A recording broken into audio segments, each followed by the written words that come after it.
Hello and good evening to all my dear student. कैसे हैं आप सभी बच्चे।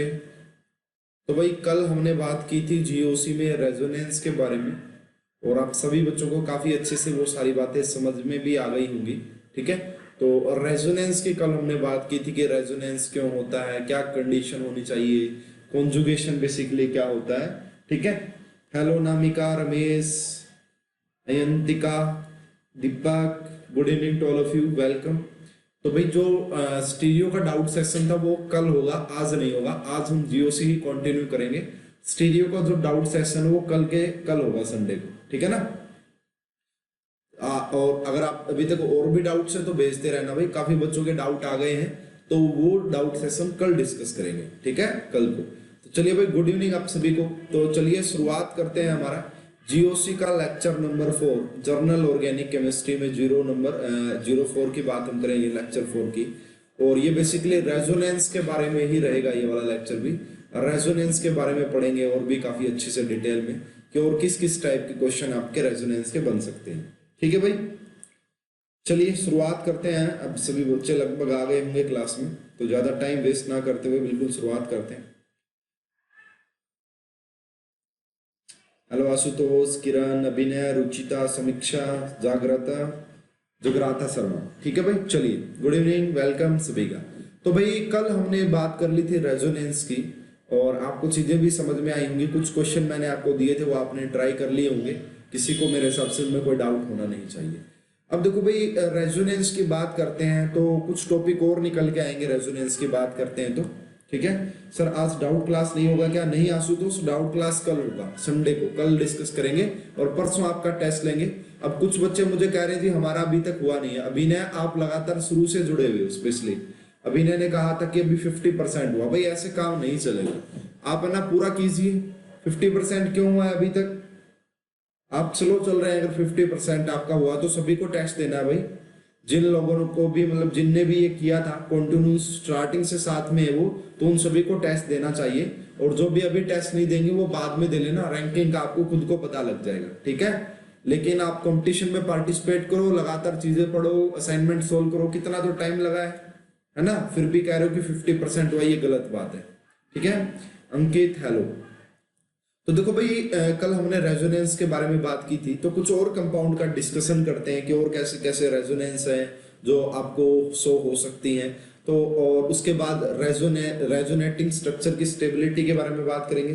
सर 13 मार्च को ज्वाइन किया हूँ। अच्छा अभिनय, कोई बात नहीं, हाँ सही कह रहा भाई, अभिनय ने लेट ज्वाइन किया था। कोई नहीं अभिनय, फास्ट फास्ट देखो, अभी लगभग 4 अप्रैल हो गया है, तो फास्ट फास्ट रोज की एक वीडियो भी देखते तो हो जाना चाहिए था, 2 वीडियो देखते तो कोई नहीं, चलो कोई दिक्कत नहीं, आप बाद में दे देना टेस्ट को। ठीक है, चलिए भाई।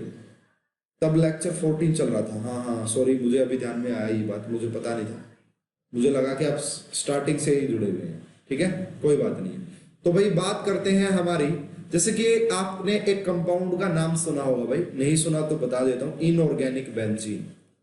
क्या भाई आपकी ये इनऑर्गेनिक बेंजीन है। इसका जो दूसरा नाम होता है, इसका नाम बोराजीन भी बोला जाता है। इसे क्या बोला जाता है भाई? बोराजीन भी बोला जाता है और बोराजोल भी बोला जाता है।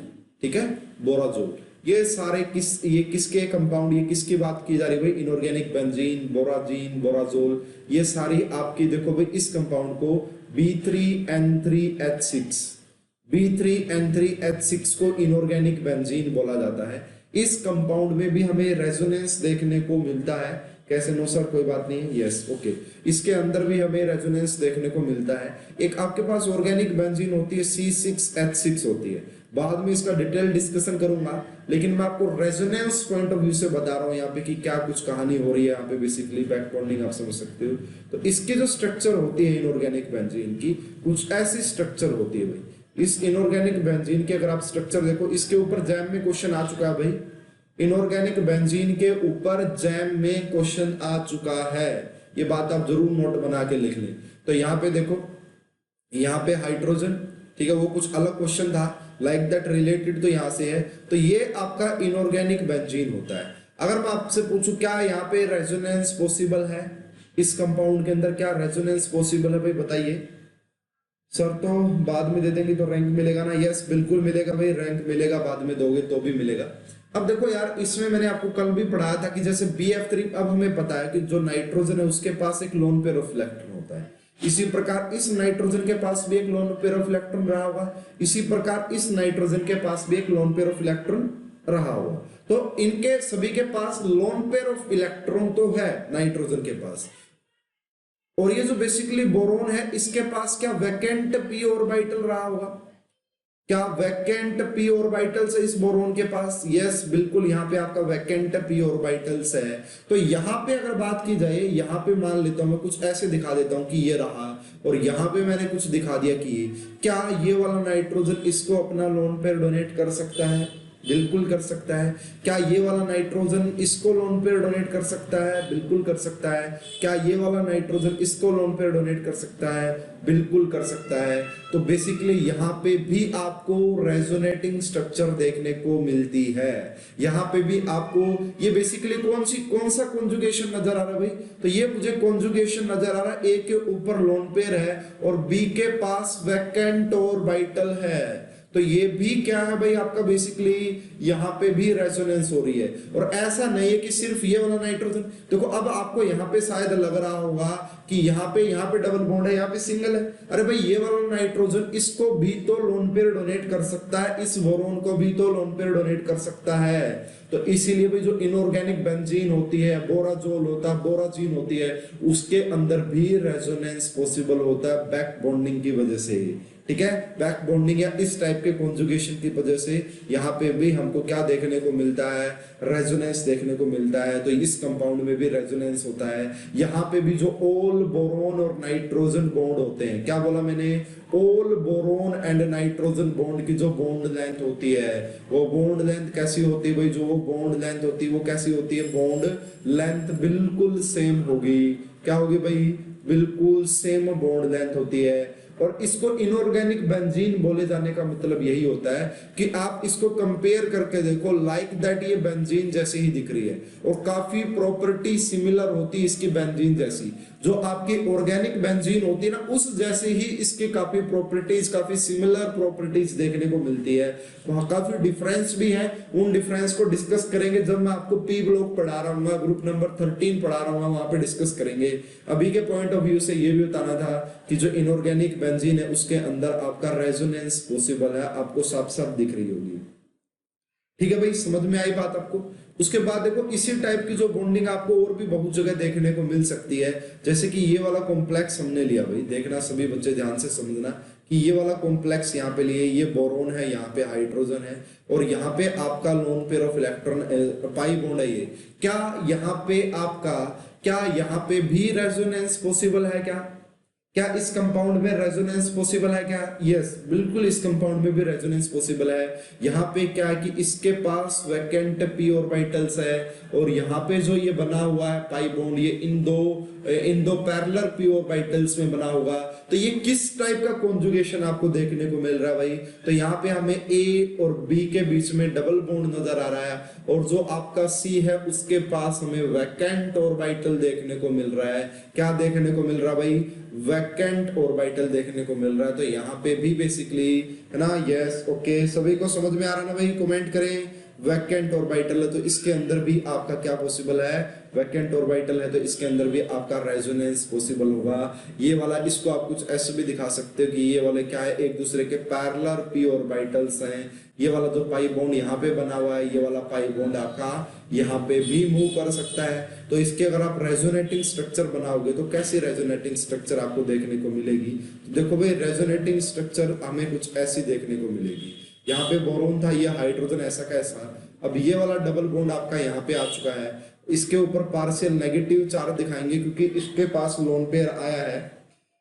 सर ये एंटी एरोमेटिक होगा ना, बोराजोल एरोमेटिक ना? ये सही बात है, बिल्कुल ये वाला एंटी एरोमेटिक है, ये वाला आपका एंटी एरोमेटिक होता है। और बोराजीन इनऑर्गेनिक बेंजीन एरोमेटिक होता है। बहुत सारे बच्चों को क्या पता, ना पता हो कि एरोमेटिक एंटी एरोमेटिक कैसे देखते हैं, तो उनको थोड़ा सा इंतजार करना पड़ेगा। बिल्कुल अच्छे से समझाऊंगा कि कब एरोमेटिक, कब नॉन एरोमेटिक, क्यों ये सारी कंडीशन। यहाँ पे बेसिकली आपका पॉजिटिव चार्ज आ जाएगा यहाँ पे, क्योंकि ये वाला बॉन्ड इस तरीके से आपने यहाँ पे मूव किया तो यहाँ पे पॉजिटिव चार्ज। इस प्रकार। इसकी जो नेक्स्ट रेजोनेटिंग स्ट्रक्चर वो कैसे बनाओगे कि इस बॉन्ड को आप यहाँ पे मूव कर सकते हो।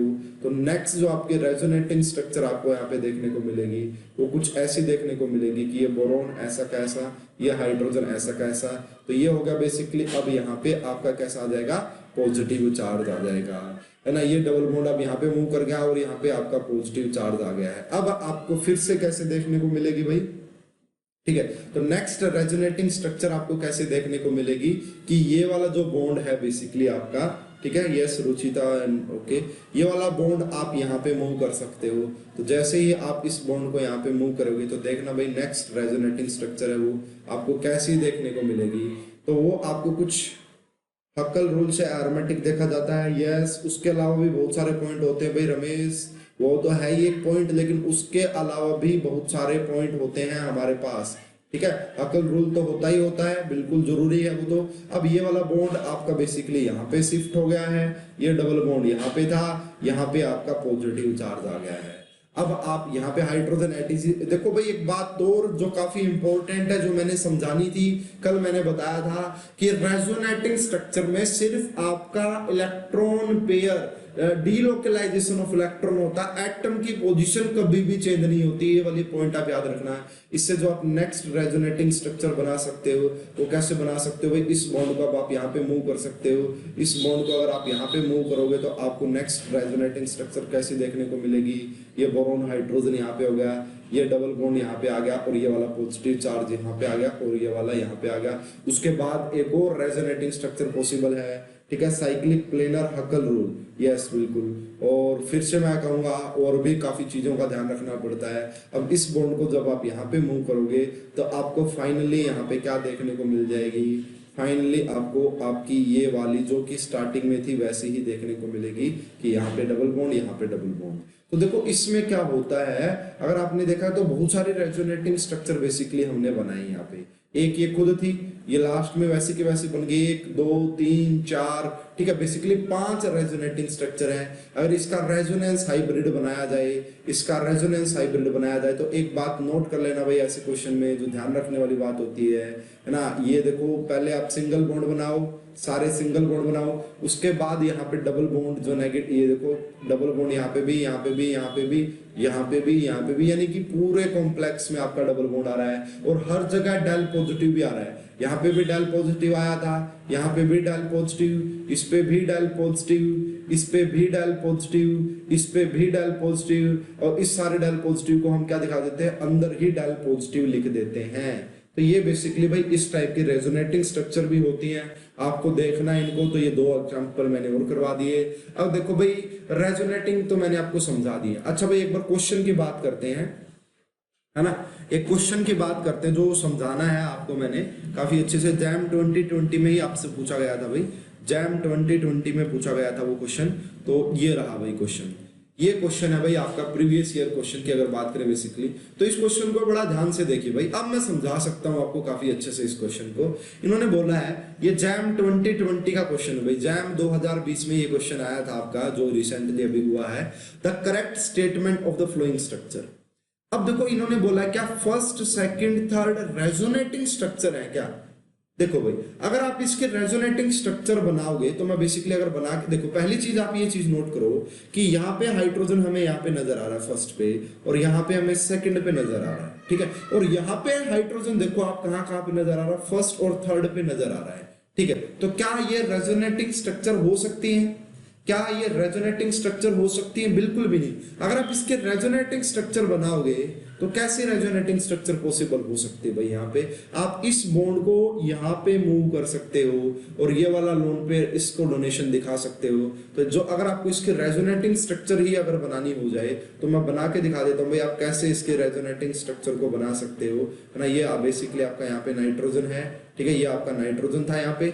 यानी कि जो ध्यान रखने वाली बात क्या है कि ये हमारा कार्बन है, कार्बन के रिस्पेक्ट जो देखो यहाँ पे जो ये कार्बन है इसके ऊपर हाइड्रोजन है और इसके साथ वाले नाइट्रोजन पे हाइड्रोजन है।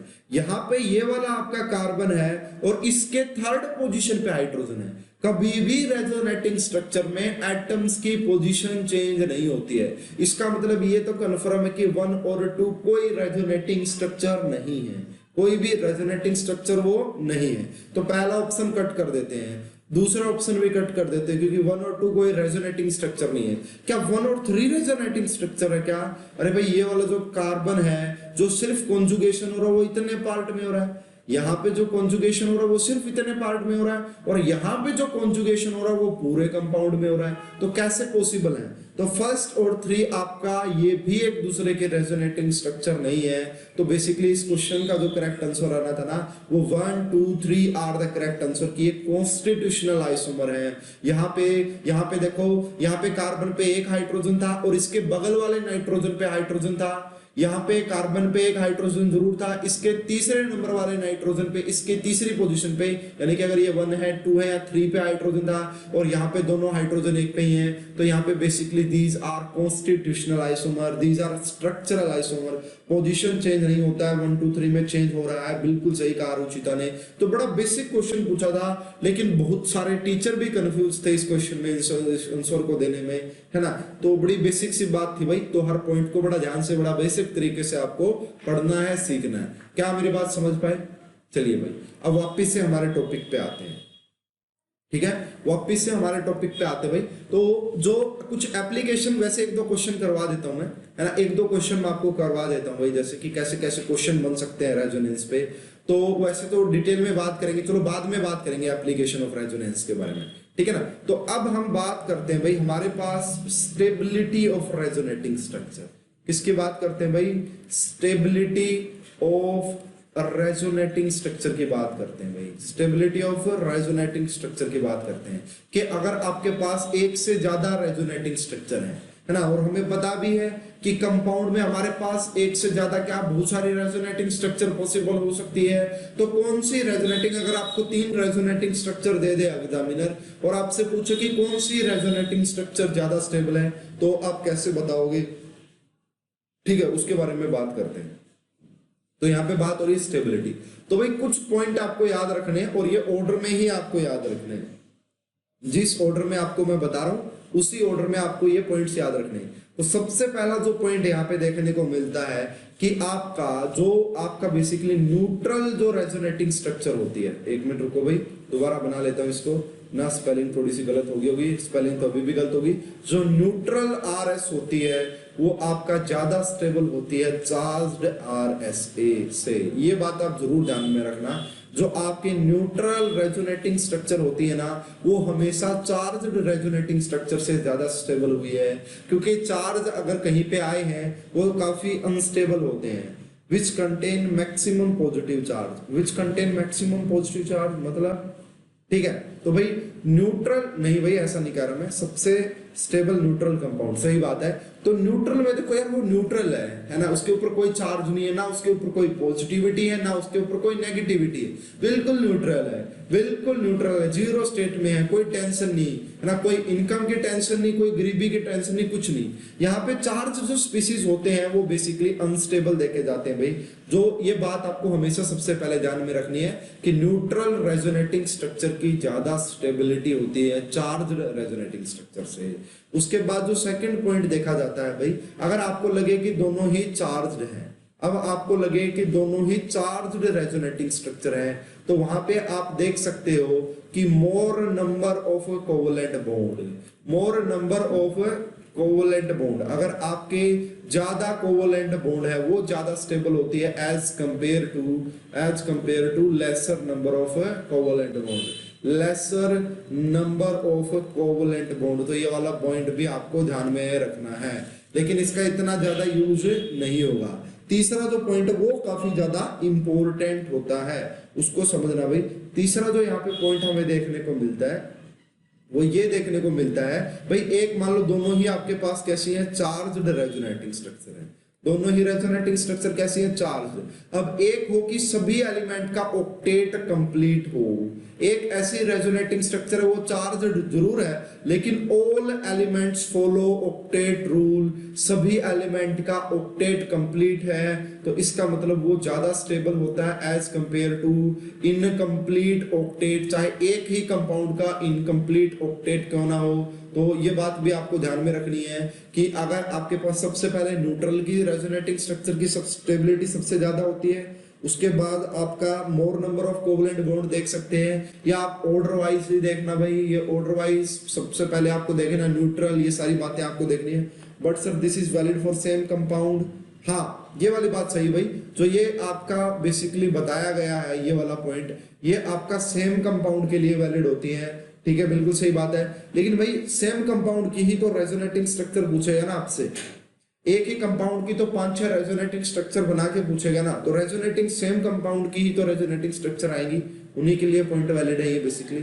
फोर्थ जो पॉइंट देखने को मिलता है, अगर आपका मान लेते हैं कि दोनों का ऑक्टेट भी कंप्लीट है, जो दो आपको स्ट्रक्चर गिवन है उनका ऑक्टेट भी कंप्लीट है, उसके बाद आपको देखना है कि मोर इलेक्ट्रोनेगेटिव एलिमेंट पे नेगेटिव चार्ज ज्यादा स्टेबल होता है, कि मोर इलेक्ट्रोनेगेटिव पे कैसा चार्ज स्टेबल होता है, नेगेटिव चार्ज स्टेबल होता है, और लेस इलेक्ट्रोनेगेटिव एलिमेंट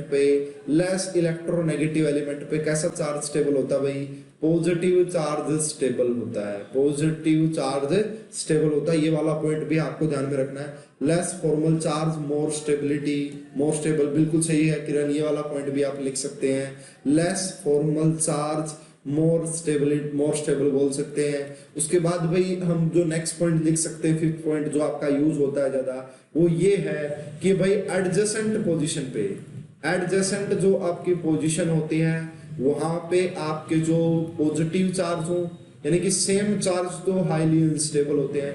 अगर एडजेसेंट पोजीशन पे सेम चार्ज हो तो वो आपका हाईली अनस्टेबल होते हैं, हाईली अनस्टेबल होते हैं। अगर अपोजिट चार्ज भी हो, अगर आपका अपोजिट चार्ज हो, वो भी आपका हाईली अनस्टेबल होते हैं, क्योंकि अगर सेम चार्ज रहेंगे तो वो बनेंगे नहीं वहां पे, अगर अपोजिट चार्ज रहेंगे तो वो भी बॉन्ड बना लेंगे, वो भी बॉन्ड बना लेंगे, तो वो भी आपका अनस्टेबल होता है। तो आप अगर इन पॉइंट्स का ध्यान रखते हैं, अगर आप इन पॉइंट्स को देखते हैं, तो आप फिर बता पाएंगे कि कौन सी रेजोनेटिंग स्ट्रक्चर ज्यादा स्टेबल है और कौन सी रेजोनेटिंग स्ट्रक्चर आपका कम स्टेबल है। इसके ऊपर मैं आपको एक दो प्रॉब्लम करवा देता हूँ, एक दो क्वेश्चन करवा देता हूँ, ठीक है, उससे आपको शायद चीजें अच्छे से क्लियर हो जाए, ठीक है। तो एक दो क्वेश्चन डिस्कस करते हैं, मैं असाइनमेंट तो प्रोवाइड करवाऊंगा ही आपको अलग से, लेकिन अभी के लिए मैं आपको एक दो क्वेश्चन जरूर करवा देता हूँ, ठीक है ना, इसके ऊपर कि कौन सी ज्यादा स्टेबल है और क्यों, ठीक है। तो देखिए भाई, जैसे इसी क्वेश्चन को कुछ ऐसे भी पूछा जा सकता है, तो देखना भाई, ध्यान से देखना। तो एक एग्जांपल लेते हैं, इसके ऊपर एक एग्जांपल लेते हैं कि आपको जो फॉर्मिक एसिड है, क्या है भाई आपके पास, एक फॉर्मिक एसिड है आपके पास, तो उसकी आपको डिफरेंट रेजोनेटिंग स्ट्रक्चर गिवन है। एक आपके पास फॉर्मिक एसिड है, उसकी आपको डिफरेंट रेजोनेटिंग स्ट्रक्चर गिवन है, तो आपको बताना है कि स्टेबिलिटी। तो मैं लिखता हूं भाई, ठीक है। सबसे पहले जो लिख रखा है यहाँ पे HC≡OH यहाँ पे आ गया, तो ये आपकी फर्स्ट रेजोनेटिंग स्ट्रक्चर है। इसी से जो दूसरी रेजोनेटिंग स्ट्रक्चर बुक में बना के दी गई है, वो कुछ ऐसे बना के दी गई कि हाइड्रोजन यहाँ पे बेसिकली ऑक्सीजन के ऊपर आ जाएगा नेगेटिव चार्ज, और यहाँ पे आपका डबल एंड पॉजिटिव चार्ज, ठीक है, डबल एंड पॉजिटिव चार्ज आ गया ये। एक मिनट भाई, अभी ने sir fifth point charge separation वाला कंसेप्ट है, यस बोल सकते हैं, ठीक है। उसके बाद देखो भाई, थर्ड जो इसके रेजोनेटिंग, तो ये आपकी सेकंड रेजोनेटिंग स्ट्रक्चर है। थर्ड जो रेजोनेटिंग स्ट्रक्चर आपको बना के दी गई है, वो कुछ ऐसी बना के दी गई है कि यहाँ पे नेगेटिव चार्ज है, यहाँ पे आपका पॉजिटिव चार्ज है, और यहाँ पे आपका ये OH गिवन है, तो ये आपकी थर्ड रेजोनेटिंग स्ट्रक्चर गिवन है। और इसी से एक और फोर्थ रेजोनेटिंग स्ट्रक्चर आपको बना के दी गई है कि यहाँ पे कुछ ऐसा, आपको यहाँ पे पॉजिटिव है इस बार, और यहाँ पे नेगेटिव है, और यहाँ पे OH है। तो आपको बताना कि इनमें से स्टेबिलिटी ऑर्डर क्या रहा होगा। तो देखो भाई, सबसे पहले तो हमने इस पॉइंट को ही नोट कर लिया कि सबसे पहले इस फर्स्ट सबसे ज्यादा स्टेबल है। क्यों? क्योंकि ये चार्ज नहीं है, ये न्यूट्रल है, और न्यूट्रल की स्टेबिलिटी सबसे ज्यादा होती है एज कंपेयर टू चार्ज। ये सारे ही चार्ज हैं। फिर मैंने क्या देखा, मैं ऑक्टेट वाला रूल देखता हूँ भाई, किसमें ऑक्टेट वायलेट हो रहा है। तो मैंने देखा यहाँ पे जो कार्बन है उसका भी ऑक्टेट कंप्लीट है, इस ऑक्सीजन का भी ऑक्टेट कंप्लीट है, इस ऑक्सीजन का, सभी का ऑक्टेट कंप्लीट है। यहाँ पे देखा तो कार्बन के ऊपर पॉजिटिव चार्ज, कार्बन के ऊपर पॉजिटिव चार्ज, और कार्बन ने 3 बॉन्ड बना रखे हैं, और वो भी सिंगल बॉन्ड। कार्बन के ऊपर पॉजिटिव चार्ज और 3 बॉन्ड बना रखे हैं, इसका मतलब है कि इसका ऑक्टेट इनकम्प्लीट है। ऑक्टेट कैसा भाई, इनकम्प्लीट है भाई, ये हमने नोट किया। यहाँ पे इस ऑक्सीजन का ऑक्टेट इनकम्प्लीट है, यहाँ पे इस ऑक्सीजन का ऑक्टेट इनकम्प्लीट है, यानी कि ये बात भी कंफर्म होगी कि सेकंड रेजोनेटिंग स्ट्रक्चर की स्टेबिलिटी ज्यादा है यहाँ पे। उसके बाद हम पॉइंट देख सकते हैं भाई दोनों का ही ऑक्टेट इनकम्प्लीट है, दोनों में ही same number of covalent bond है। अब आप क्या देखोगे यहाँ पे, अब आप कौन सा पॉइंट देखोगे, अब आप ये पॉइंट देखो कि यहाँ पे देखो ये भी देख लिया कि एडजेसेंट पोजीशन पे अपोजिट चार्ज है, वो भी काफी हाईली मतलब वो जो अनस्टेबिलिटी देते दोनों में बराबर है। अब हमने यहाँ पे देखा कि कार्बन के ऊपर पॉजिटिव चार्ज है, यानी कि मोर इलेक्ट्रोनेगेटिव के ऊपर नेगेटिव पॉजिटिव चार्ज है, सॉरी लेस इलेक्ट्रोनेगेटिव पे पॉजिटिव चार्ज दिया हुआ थर्ड नंबर स्ट्रक्चर में, और यहाँ पे ऑक्सीजन के ऊपर नेगेटिव चार्ज यानी कि मोर इलेक्ट्रोनेगेटिव पे नेगेटिव चार्ज दिया हुआ है। तो ये बात देखी, इसका मतलब फिर थर्ड रेजोनेटिंग स्ट्रक्चर की स्टेबिलिटी ज्यादा है और फोर्थ सबसे अनस्टेबल है, क्योंकि वहां पे आपका मोर इलेक्ट्रोनेगेटिव पे पॉजिटिव चार्ज दे रखा है और लेस इलेक्ट्रोनेगेटिव पे जो है आपका लेस इलेक्ट्रोनेगेटिव पे नेगेटिव दे रखा है। इस क्वेश्चन में अगर किसी को डाउट है तो पूछ ले भाई इस क्वेश्चन में। तो इस तरीके से आपको चीजें निकालने को मिलेंगी भाई बार बार। अगर आपको हो तो मैं आपको एक और क्वेश्चन करवाता हूं इसके ऊपर, ठीक है ना, एक और क्वेश्चन मैं बेसिकली आपको करवा देता हूं, समझ में आए भाई। अब देखो जितनी ज्यादा रेजोनेटिंग स्ट्रक्चर स्टेबल होती ना उसका रेजोनेंस हाइब्रिड में कंट्रीब्यूशन भी उतना ज्यादा होता है, ये बात भी आप याद रखना है ना। उसकी जो रेजोनेटिंग जितनी जोन सी रेजोनेटिंग स्ट्रक्चर जितनी ज्यादा स्टेबल होगी उसका जो है वो भी वहां पे रहा होगा, कंट्रीब्यूशन भी ज्यादा है। एक और एग्जांपल डिस्कस कर लेते हैं भाई, एक और एग्जांपल डिस्कस कर लेते हैं और एक तरीका भी बताऊंगा। काफी बार वो बच्चों के साथ खेलता है, बड़ा टाइम वेस्ट करवाता है, तो मैं बताऊंगा कि एक ऐसा क्वेश्चन आपसे कैसे पूछा जा सकता है। तो उससे पहले एक और क्वेश्चन, सर सेकंड वाला स्ट्रक्चर, यस क्या बोल रहे भाई रमेश, बोलिए सेकंड वाला स्ट्रक्चर में क्या बोलना चाह रहे हो। यस रमेश कमेंट कीजिए, सेकंड वाला स्ट्रक्चर क्या कहना चाह रहे हो सेकंड वाले स्ट्रक्चर में। दूसरा देखो भाई, दूसरा क्वेश्चन कैसे पूछा जा सकता है कि मान लो आपको यहाँ पे A गिवन है CH2, कार्बन कार्बन डबल हो गया, यहाँ पे आपका पॉजिटिव चार्ज है और यहाँ पे भी आपका डबल बॉन्ड और यहाँ पे आपका नेगेटिव चार्ज है, ठीक है। ए आपकी ये गिवन है, ये resonating structure. Sir number of resonating structure more stable, more structure, sir more number of resonating structure more will stable, yes yes अभिनय बिल्कुल यस सही कह रहे हो। जितनी ज्यादा रेजोनेटिंग स्ट्रक्चर होते हैं उतनी ज्यादा कंपाउंड की स्टेबिलिटी भी होती है। क्यों ऐसा होता है मैं बताऊंगा, थोड़ा सा इंतजार जरूर करना पड़ेगा। रेजोनेंस एनर्जी के बारे में भी डिस्कशन करना है तो करेंगे अच्छे से। तो उसके बाद बी पॉइंट की बात करते हैं भाई, बी पॉइंट क्या रहेगा यहाँ पे। बी जो आपको स्ट्रक्चर बना के गिवन है, CH2 के ऊपर नेगेटिव चार्ज गिवन है, यहाँ पे बेसिकली इसके ऊपर आपका पॉजिटिव चार्ज गिवन है और यहाँ पे आपका ये वाला चार्ज गिवन है। ये आपकी सेकंड स्ट्रक्चर गिवन है रेजोनेटिंग स्ट्रक्चर। थर्ड जो रेजोनेटिंग स्ट्रक्चर आपको गिवन है वो है CH2 के ऊपर पॉजिटिव चार्ज आपको दिख रहा है। उसके बाद यहाँ पे आपका ये लोन पेयर है और यहाँ पे आपका लगाया हुआ है नेगेटिव चार्ज, और डी जो आपको नजर आ रही है वो है CH2 के ऊपर नेगेटिव चार्ज है। उसके बाद आपका नाइट्रोजन उसके ऊपर पॉजिटिव चार्ज है और उसके बाद O पर सर I पर पॉजिटिव चार्ज कैसे हुआ, O पर पॉजिटिव चार्ज कैसे हुआ। ओके बताता हूं मैं, ओके बताता हूं, बिल्कुल बताता हूं रमेश, ठीक है रुकिए। CH2 नेगेटिव ये हो गया आपका कार्बन कार्बन, यहाँ पे ट्रिपल बॉन्ड है और यहाँ पे बेसिकली आपका लोन पेयर है। तो ये बेसिकली आपकी कैसी है, ये कैसी है आपकी, ये इस तरीके से। अब आप कह रहे हो कि O पे पॉजिटिव चार्ज कैसे हुआ, बिल्कुल पॉसिबल हो सकता है, क्यों नहीं पॉसिबल हो सकता, ऐसे पॉसिबल हुआ भाई। ये वाला बॉन्ड आपने यहाँ पे ब्रेक किया, यहाँ पे पॉजिटिव आया हुआ, इस पॉजिटिव को इस ऑक्सीजन ने अपना लोन पे डोनेट कर दिया, तो यहाँ पे सिंगल बन गया, यहाँ पे डबल। जो डोनेट करता है उसके ऊपर पॉजिटिव चार्ज आता है, जो डोनेट करता है उसके ऊपर पॉजिटिव चार्ज आता है, तो इसलिए ऑक्सीजन पे पॉजिटिव चार्ज आ गया। सर अगले क्वेश्चन में फोर्थ स्ट्रक्चर में कार्बन का ऑक्टेट फुल है, then how 3 more stable than 4 है भाई।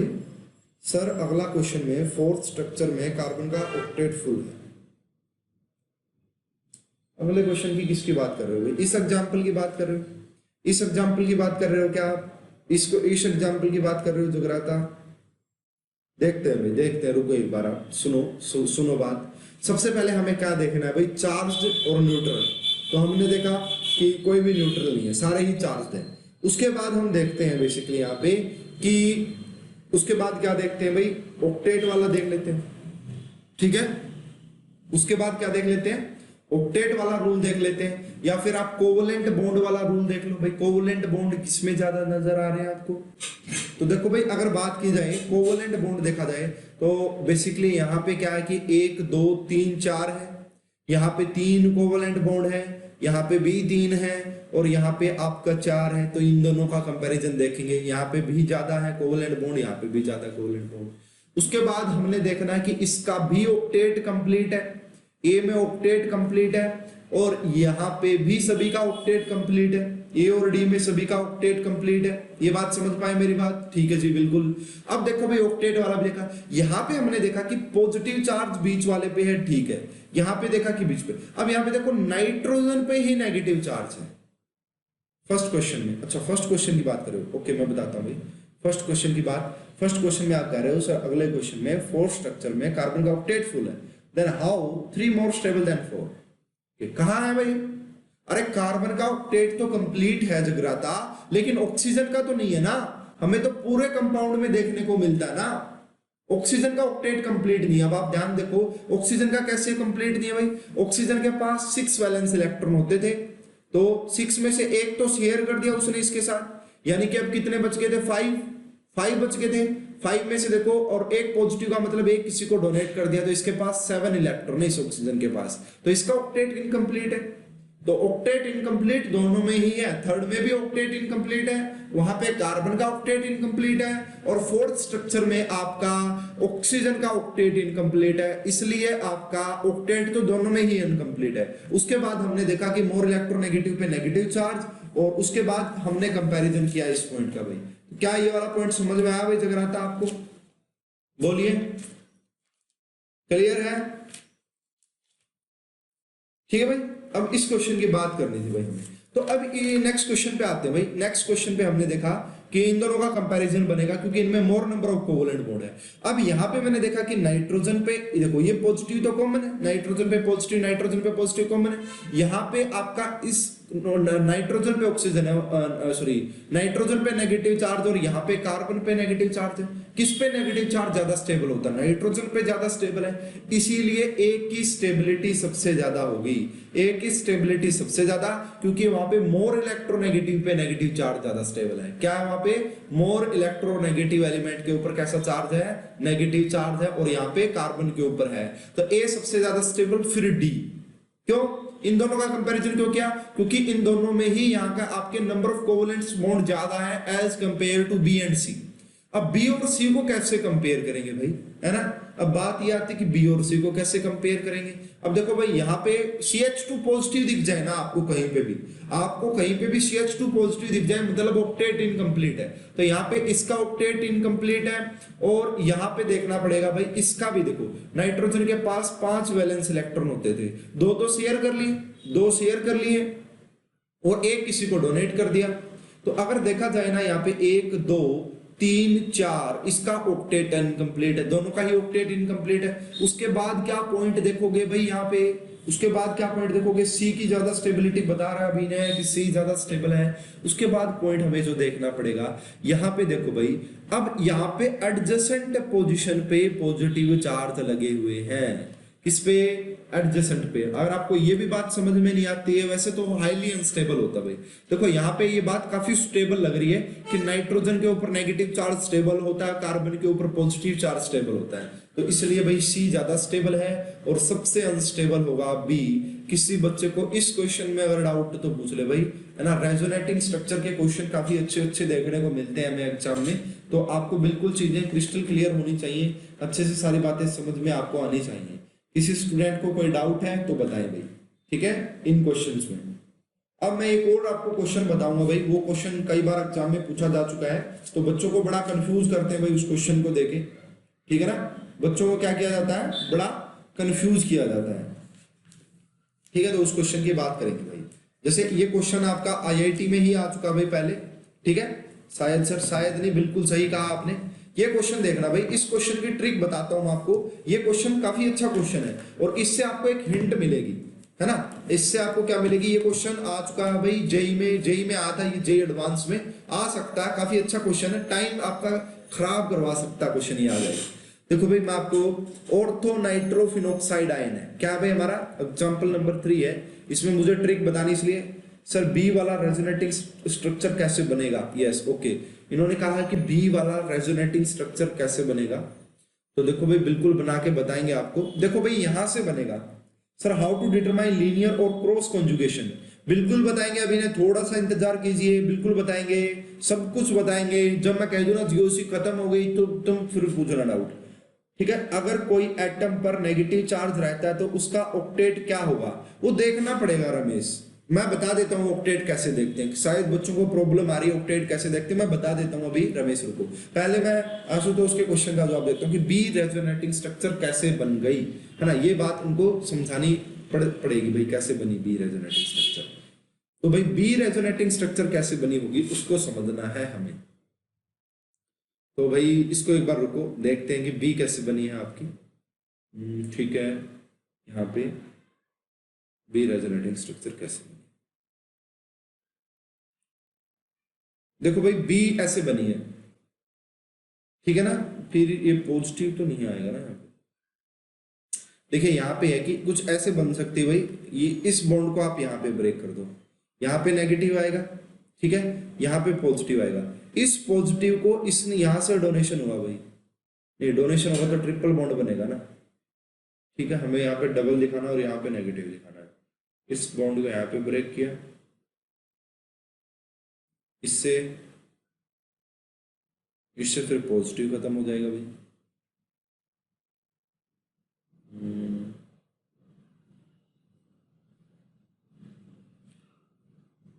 भैया हाइपोथेटिकल स्ट्रक्चर होती है, बन जाती है, वैसे बन जाएगी, आप बना के देखना। डाइआइसो है सर, एन पे नेगेटिव होगा ना, रुचिता कह रही है एन पे नेगेटिव होगा, नहीं नहीं यही है, सही सही है भाई, बिल्कुल यही बना के दे दिया एग्जामिनर ने, बन जाएगी भाई, बिल्कुल ऐसा कुछ भी नहीं है कि नहीं बनेगी, बन सकती है। इसीलिए तो बी हाईली अनस्टेबल है ना, कि ये बहुत ही अनस्टेबल है। बन तो जाएगी, ऐसी कोई बात नहीं कि नहीं बनेगी, बन तो जाएगी, बनने में कोई दिक्कत नहीं है। मैं देखता हूँ बना के, मैं देखता हूँ, ट्राई करता हूँ। देखो ये बेसिकली ये है CH2 और N2 के ऊपर पॉजिटिव चार्ज दिखाते हैं, डाइआइसो होता है भाई बेसिकली। ये क्या होता है आपका, डाइआइसो बोलते हैं, और इस N2 के ऊपर पॉजिटिव चार्ज दिखाया जाता है। इस N2 का जो मतलब होता है, इस N2 का मतलब होता है कि यहाँ पे मान लो कि आपने यहाँ पे पॉजिटिव दिखा दिया, ठीक है, तो बन तो जाएगी, ऐसा नहीं कि नहीं बनेगी, बन तो जाएगी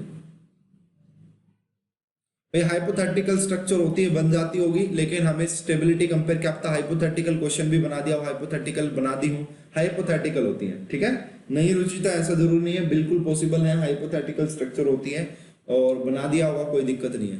देख लेना एक बार ट्राई करके, बने तो ठीक है, नहीं मैं देखते हैं भाई बाद में।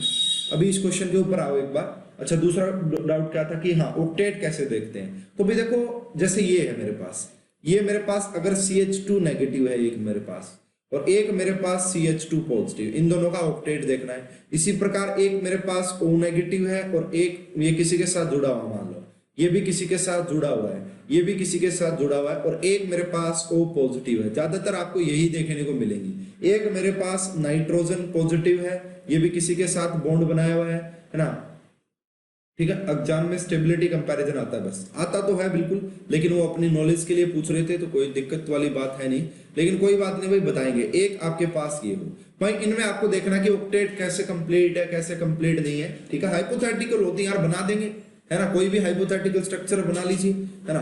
तो लेकिन देखो भाई इसके बाद सर N जब 4 बॉन्ड करेगा तभी पॉजिटिव चार्ज आएगा, वरना पॉसिबल ही नहीं है।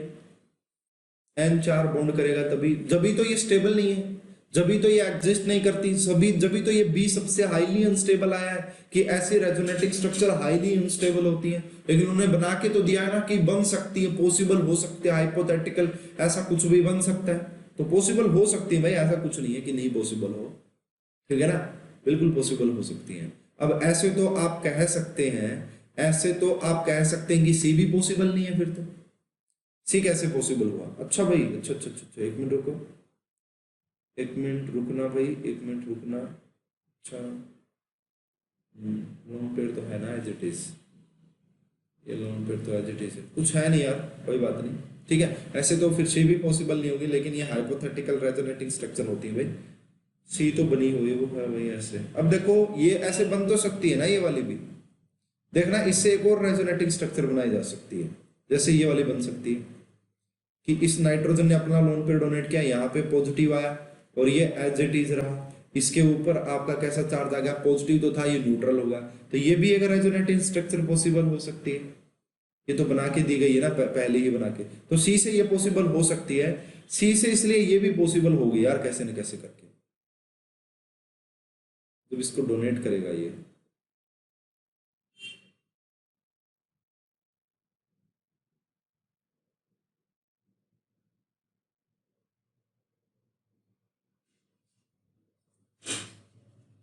सी पॉसिबल होगा, सी पॉसिबल होगा तो डी भाई जो भी अनस्टेबल है, ठीक है सर, बी में मोर इलेक्ट्रोनेगेटिव पे नेगेटिव, ओ पे पॉजिटिव हाईली अनस्टेबल है। हाँ वो भी आप सोच सकते हो, लेकिन एडजेसेंट पोजीशन पे पॉजिटिव चार्ज आने का मतलब ही नहीं बनता है, इसीलिए वो एग्जिस्ट ही नहीं करती होगी, सबसे अनस्टेबल है। इसमें देखो भाई कैसे देखते हैं, क्या मैं इस कंपाउंड का ऐसे लिख सकता हूँ, ये आपका कार्बन, ये आपका यहाँ पे, ये आपका यहाँ पे, ये आपका यहाँ पे, और इसका मतलब होता है नेगेटिव चार्ज का। हम देखो कार्बन के पास 4 वैलेंस इलेक्ट्रॉन होते थे, 4 वैलेंस इलेक्ट्रॉन होते थे, एक इसके साथ शेयर किया, एक इसके साथ शेयर किया, एक इसके साथ शेयर किया, एक बच गया, और नेगेटिव का मतलब एक किसी से ले लिया। अब देखो भाई इसके इसके अंदर एक दो, एक दो, एक दो, क्या इस कंपाउंड का पूरे का ऑक्टेट कंप्लीट हो गया है, कार्बन का बिल्कुल कंप्लीट हो गया है। क्या हाइड्रोजन का डुप्लेट, यस, हाइड्रोजन का डुप्लेट, यस। अब यहाँ पे अगर बात करोगे ना, इसमें आप इसको बना के देखो, यहाँ पे ये होगा, यहाँ पे हाइड्रोजन, यहाँ पे हाइड्रोजन, 4 वैलेंस इलेक्ट्रॉन थे, 3 शेयर कर लिए, किसी को दे दिया, अब कुछ बचा ही नहीं। अब इसके पास सिर्फ 6 इलेक्ट्रॉन है, इस कार्बन के पास 8 इलेक्ट्रॉन है, यहाँ पे सिर्फ 6 इलेक्ट्रॉन है, ठीक है। तो यहाँ पे देखो एक दो, एक दो, एक दो, इस प्रकार से देखा हमने। तो इसीलिए मैंने बोला कि CH2 पॉजिटिव अगर दिखे तो इसका मतलब वो अनस्टेबल, ठीक है, मतलब वो ऑक्टेट इनकम्प्लीट। इसी प्रकार देखो इसकी बात करूं तो ऑक्सीजन के पास कितने वैलेंस इलेक्ट्रॉन होते हैं, 6 होते हैं, 6 में से एक इसके साथ शेयर कर लिया, ठीक है, 6 में से एक इसके साथ शेयर कर लिया और एक किसी दूसरे का। अब देखो 1 2 3 4 5 6 7, और इस नेगेटिव का मतलब एक किसी से लिया 8, तो ऑक्टेट कंप्लीट हो गया, ठीक है। इसकी अगर बात करोगे 1 2 3 4, 4 एक इसके साथ शेयर किया 5, और एक इसके पास है, एक किसी को दे दिया, तो 1 2 3 4 5 6 और एक 7, तो इसके पास कितने भाई 7 इलेक्ट्रॉन है, इसलिए इसका ऑक्टेट कंप्लीट नहीं है, ऑक्टेट इनकम्प्लीट है। नाइट्रोजन के पास 5 वैलेंस इलेक्ट्रॉन होते हैं, एक इसके साथ शेयर किया, एक इसके साथ शेयर किया, एक इसके साथ शेयर किया, और एक खुद के पास बच गया, एक किसी को डोनेट कर दिया। तो इसका देखो 1 2 3 4 5 6 7, इसके पास 7 इलेक्ट्रॉन है भाई, इसके पास क्या है 7 इलेक्ट्रॉन है। इसके पास देखोगे इसके पास 5 थे, एक इसके साथ शेयर किया, एक इसके साथ शेयर किया 3, एक इसके पास खुद के पास है 4, और एक 5, और एक किसी से और ले लिया, 6 हो गए। 1 2 3 4 5 6 7 8, बेसिकली इसका भी अब आपका ऑक्टेट कंप्लीट हो जाएगा, इसका भी ऑक्टेट कंप्लीट अब हो जाएगा भाई, बात समझ में आ रही है, इस प्रकार से होती है। तो ये ऑक्टेट कंप्लीट है, ये वाली बात समझ में आई भाई। अब आओ मैं क्वेश्चन की बात करता हूँ भाई फटाफट से एग्जांपल की। अब ये वाला क्वेश्चन है ना, बड़ा मतलब ट्रिकी सा क्वेश्चन है, आपको कंफ्यूज किया जाता है बस, और कुछ नहीं है, आपका टाइम वेस्ट करवाने की पूरी पूरी कोशिश की जाती है इस क्वेश्चन में, ठीक है, लेकिन देखना बड़ा आसान है। आपसे बोला कि most unlikely representation, most unlikely, कि ये वाली रेजोनेटिंग स्ट्रक्चर आपका बन ही नहीं सकती, आपसे most unlikely representation, most unlikely representation of resonating structure, of resonating structure of paranitrophenoxide, paranitrophenoxide की बात की जा रही है, और 4 ऑप्शन आपको बना के दिए गए। बच्चे क्या करेंगे, कंसेप्ट लगाते रह जाएंगे, लेकिन इस क्वेश्चन में मैं आपको एक ट्रिक बता रहा हूं भाई, उसको आपको हमेशा देखना है। अगर आपसे ऐसा क्वेश्चन आ जाए ना मोस्ट अनलाइकली, तो उस पॉइंट को पकड़ लेना जाके बस सीधा सा। तो यहाँ पे भाई 4 रेजोनेटिंग स्ट्रक्चर बना के जेई में क्वेश्चन आया हुआ ये, और जेई एडवांस में, तो जेई एडवांस को पूरा फॉलो करना भाई आप सभी बच्चों ने। अगर आप जैम अच्छा चाहते हो, जैम में आपकी बढ़िया रैंक आई, तो जेई एडवांस को फॉलो जरूर करना, जेई एडवांस जैम से भी टफ होता है, ठीक है, ये बात सच्चाई है। और जेई एडवांस के प्रीवियस ईयर जरूर लगाने हैं, जेई के भी लगाने हैं आपको, ऐसा नहीं कि नहीं लगाने, ठीक है ना, बिल्कुल लगाने हैं, मैं पूरा पूरा कह रहा हूं कि आपको बिल्कुल करना। ये रहा,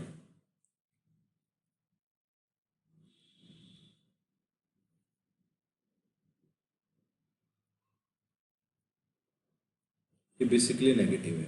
सी जो आपको रेजोनेटिंग स्ट्रक्चर आपको गिवन है वो कुछ ऐसे रेजोनेटिंग स्ट्रक्चर गिवन है। सी जो रेजोनेटिंग स्ट्रक्चर गिवन है वो कुछ ऐसे रेजोनेटिंग स्ट्रक्चर आपको गिवन है। भाई इस पॉइंट का बड़ा ध्यान रखना भाई इस पॉइंट का। एक सेकंड में क्वेश्चन सोल्व हो जाएगा, देखते ही आंसर लगा दोगे, देखते ही। और बहुत सारे बच्चे कंसेप्ट लगाते रह जाएंगे कि क्या कंसेप्ट लगाएं, क्या ऑक्टेट देखते रह जाएंगे। आधों को ऑक्टेट गलत देख लिया तो बस काम वहीं पे खत्म हो जाएगा। ठीक है, कुछ नहीं देखना, एक पॉइंट देख लेना है। देखते बताओ भाई, क्या आप इस क्वेश्चन को अगर देखोगे तो आप क्या कंसेप्ट लगा रहे होगे? आप ये कंसेप्ट लगा रहे होगे भाई न्यूट्रल देख लें, फिर चार्ज देख लें, फिर ऑक्टेट देख लें, फिर ये देख लें, फिर वो देख लें, है ना। लेकिन मैं क्या कंसेप्ट लगाऊंगा इसमें, आप इन्होंने बोला कि मोस्ट अनलाइकली कौन सी है। तो एक बात आप देखो भाई, क्या कार्बन कभी 5 बॉन्ड बना सकता है? क्या नाइट्रोजन कभी 5 बॉन्ड बना सकता है? क्या सेकंड पीरियड का कोई एलिमेंट 5 बॉन्ड बना सकता है? नहीं बना सकता ना। तो मुझे आपको ना कभी भी ऐसा क्वेश्चन आ जाए कि कौन सी रेजोनेटिंग स्ट्रक्चर पॉसिबल नहीं है या हाईली अनस्टेबल रेजोनेटिंग स्ट्रक्चर, और एमसीक्यू क्वेश्चन हो तो आप इस चीज को जरूर देखना, कहीं कार्बन ने 4 बॉन्ड तो नहीं बना रखे, कहीं कार्बन ने 5 बॉन्ड तो नहीं बना रखे, कहीं नाइट्रोजन ने 5 बॉन्ड तो नहीं बना रखे, क्योंकि कभी भी नाइट्रोजन 5 बॉन्ड नहीं बनाता है और कभी भी कार्बन 5 बॉन्ड नहीं बनाता है, कभी भी ऑक्सीजन 5 बॉन्ड या 4 बॉन्ड नहीं बनाता है। ये बात है ना, 5 बॉन्ड नहीं बनाता है। सेकंड पीरियड का कोई भी एलिमेंट आपका 5 बॉन्ड नहीं बनाता है बेसिकली, है ना। बेसिक पॉइंट ऑफ व्यू से बता रहा हूँ भाई, आगे जाके तो क्या पता क्या चीजें हो। तो इसको देखो, मैं यहाँ पे मैंने देखा कि इस नाइट्रोजन ने तो 5 बॉन्ड बना रखे, आंसर सी, बस कुछ नहीं देखना।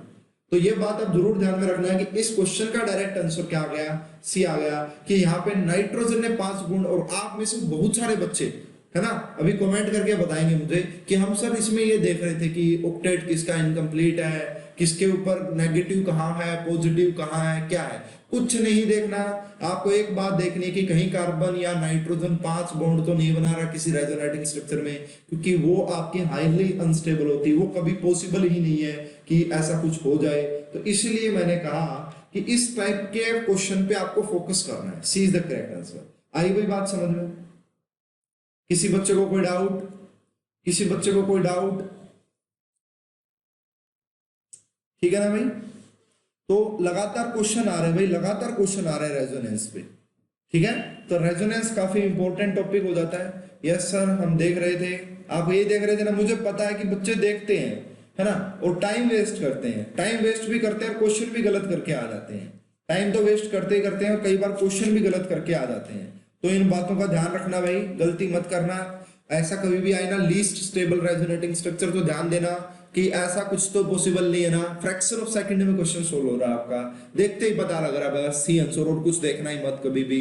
तो मेरे हिसाब से अब आप रेजोनेटिंग स्ट्रक्चर के क्वेश्चंस तो गलत नहीं करोगे, है ना। रेजोनेटिंग स्ट्रक्चर के क्वेश्चन तो आप गलत नहीं करोगे अब। ठीक है भाई, बात आ रही है समझ में? कुछ और क्वेश्चन करवा देता हूँ मैं, 1-2 क्वेश्चन और आपको, ठीक है, इस टाइप के 1-2 क्वेश्चन और करवा देता हूँ। उसके बाद फिर हम कल से स्टार्ट करेंगे हमारा।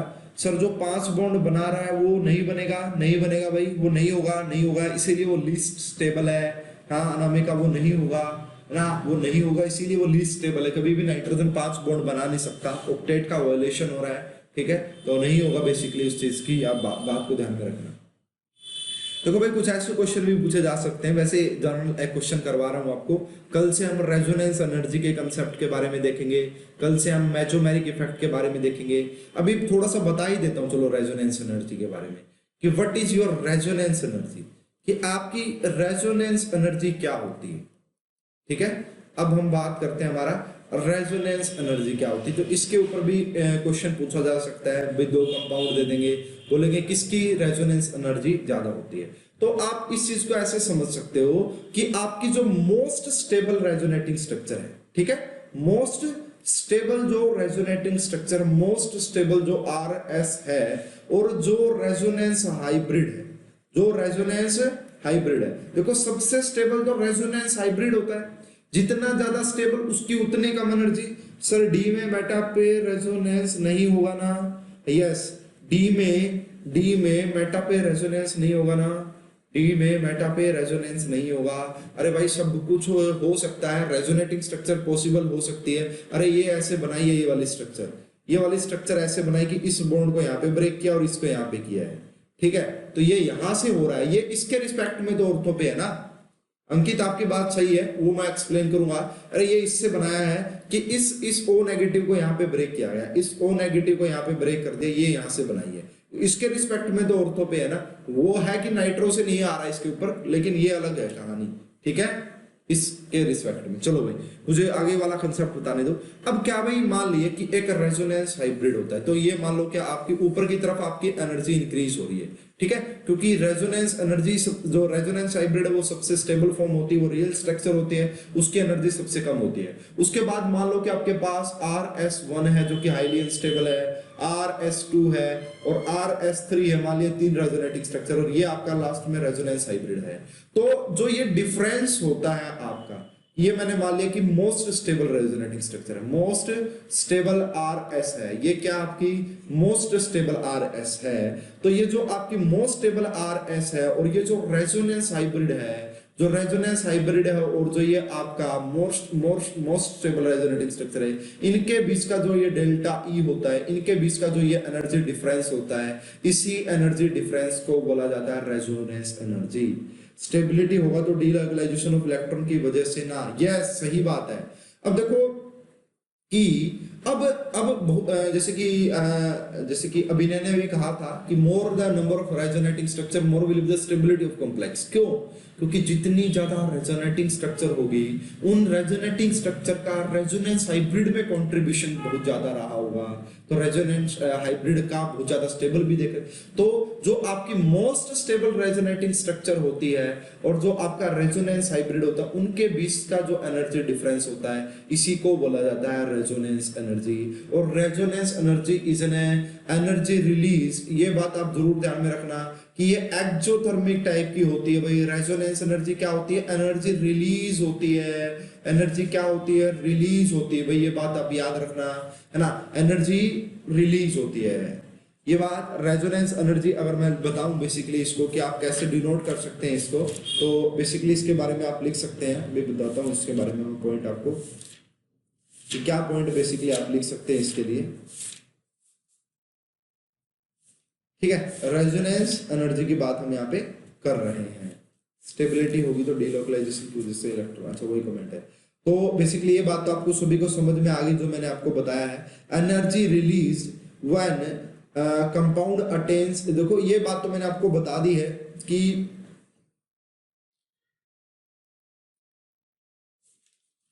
कैनोनिकल स्ट्रक्चर भी बेसिकली आप इसको बोल सकते हो। इसके डेफिनेशन में आपको लिखा रहा हूँ, 1 मिनट का इंतजार आपको करना पड़ेगा। तो ये एनर्जी पहली बात तो रिलीज होती है भाई, पहली बात तो क्या की एनर्जी रिलीज होती है। अब आपको कई बार 2 कंपाउंड दे देंगे और बोलेंगे बताओ, है ना, तो ये बात आपको ध्यान में रखना कि resonance energy is directly proportional to stability of the compounds. अब देखो कंपाउंड जितना ज्यादा स्टेबल हुआ उसने उतनी ज्यादा रेजोनेंस एनर्जी भी तो रिलीज की होगी। कंपाउंड जितना ज्यादा स्टेबल हुआ स्टेबिलिटी ऑफ द कंपाउंड, ये वाली बात आपको जरूर ध्यान में रखनी है कि रेजोनेंस एनर्जी किस पे डायरेक्टली प्रोपोर्शनल करती है? Stability of the compound. जितना कंपाउंड ज्यादा स्टेबल, या दूसरा बोल सकते हैं जितनी ज्यादा रेजोनेंस हो रही होगी डायरेक्टली प्रोपोर्शनल, क्योंकि जितनी ज्यादा रेजोनेंस हो रही होगी उतना ज्यादा बेसिकली आप स्टेबिलिटी बोलो, क्योंकि रेजोनेंस तो कई पॉइंट से देख सकते हैं। तो resonance energy is directly proportional to stability of the compound. Compound की स्टेबिलिटी पे वो डिपेंड करती है कि कंपाउंड कितना ज्यादा स्टेबल है, तो उससे हम रेजोनेंस एनर्जी देखते हैं। क्योंकि जितना स्टेबल कंपाउंड रहा होगा उतनी ज्यादा तो रेजोनेंस एनर्जी रिलीज की होगी, उतनी तो ज्यादा रेजोनेंस एनर्जी रिलीज की होगी। तो इसके ऊपर क्वेश्चन डिस्कस जरूर करेंगे भाई, है ना, लेकिन अभी कल इसको डिस्कस करते हैं अच्छे से, ठीक है। कल की क्लास में इसको, कल कोई क्लास मतलब कल यहाँ पे क्लास नहीं रखेंगे। कल आपका जो डाउट सेशन होगा स्टीरियो का, उसका टाइम मैं आपको बता दूंगा कि कितने बजे होगा, तो वो हम बेसिकली कल डिस्कस करेंगे। जैसे अगर आप देखना चाहो यहाँ पे एक कॉम्प्लेक्स एक एग्जांपल मैं आपको बेसिकली बता देता हूँ कि ये वाला एग्जांपल आप देख लीजिए, अभी ये सामने आ गया तो करवा देता हूँ कि एक आपके पास ये ए कंपाउंड है, एक आपके पास ये ए कंपाउंड है और एक आपके पास ये बी कंपाउंड है, ठीक है, एक आपके पास ये बी कंपाउंड है। बताओ भाई किसकी रेजोनेंस एनर्जी ज्यादा है? बताओ किस कंपाउंड की रेजोनेंस एनर्जी ज्यादा है? तो आप स्टेबिलिटी देख लो। अब हमने देखा कि ये वाला जो है यहाँ पे हो रहा क्रॉस कॉन्जुगेशन। क्या हो रहा भाई? Cross conjugation. कैसे? जब ये डेल नेगेटिव यहाँ पे गया होगा तो ये भी इलेक्ट्रॉन देने पहुंच गया और ये भी इलेक्ट्रॉन देने पहुंच गया। अब ये जब देने चाह रहा है तो ये बोलेगा मैं नहीं देने दूंगा, अब ये जब देगा तो ये कहेगा मैं नहीं देने दूंगा, तो ओवरऑल ये 100% दे नहीं पाएंगे। तो इस टाइप का क्रॉस कॉन्जुगेशन होता है, इसको मैं डिटेल में डिस्कस करूंगा भाई। इसको क्या बोलते हैं, इसको क्रॉस कॉन्जुगेशन बोलते हैं, और ये इतना अच्छा इफेक्टिव नहीं है बेसिकली यहाँ पे। और ये वाला जो आपको दिख रहा है इसको बेसिकली एक्सटेंडेड कॉन्जुगेशन बोला जाता है। क्या बोला जाता है भाई, इसको एक्सटेंडेड कॉन्जुगेशन बोलते हैं, एक्सटेंडेड कॉन्जुगेशन। आप खुद बताओ कि कौन सा कंपाउंड ज्यादा स्टेबल है, कौन सा कंपाउंड ज्यादा स्टेबल है, सेकंड वाला कंपाउंड ज्यादा स्टेबल है। Sir cycloalkane having more than 8 number of carbon stereoisomer कैसे फाइंड आउट करेंगे, बता दीजिए ना।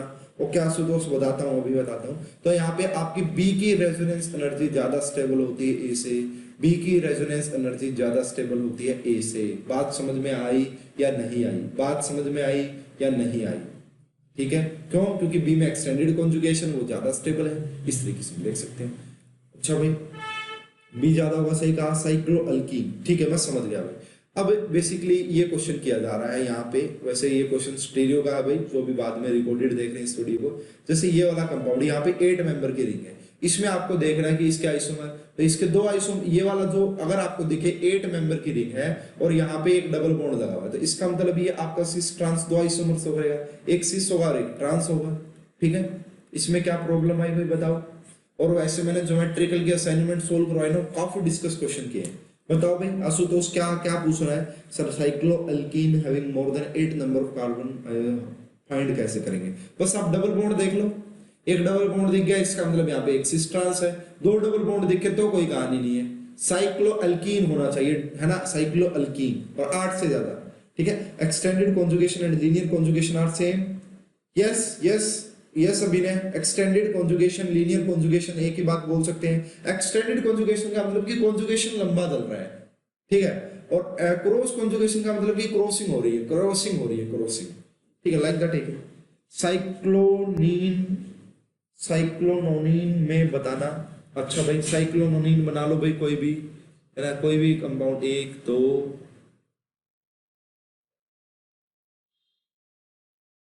देख लो भाई, होगी क्या, 1 2 3 4 5 6 7 8 9। अब लगा तो मान लो यहाँ पे डबल बॉन्ड लगा दिया, बस हो गया। यहाँ से इस डबल बॉन्ड को देखो, यहाँ पे 2 आइसोमर होंगे, एक सिस होगा एक ट्रांस होगा, बस। और बताओ भाई, ऐसे देखते हैं, ऐसे देखते हैं भाई आशुतोष। और कुछ किसी को डाउट है तो पूछ ले भाई, और किसी स्टूडेंट को कोई डाउट है तो पूछे, बाकी कल डिस्कस कर लेंगे भाई अच्छे से। आप है ना मुझे लिख के भेज देना, मैं और अच्छे से समझा दूंगा आपको। कोई क्वेश्चन हुआ ऐसा जिसमें समझ में ना आ रहा तो फिर मैं अच्छे से समझा पाऊंगा, ठीक है भाई। आप सभी बच्चों का बहुत बहुत धन्यवाद, thank you, good night, good evening.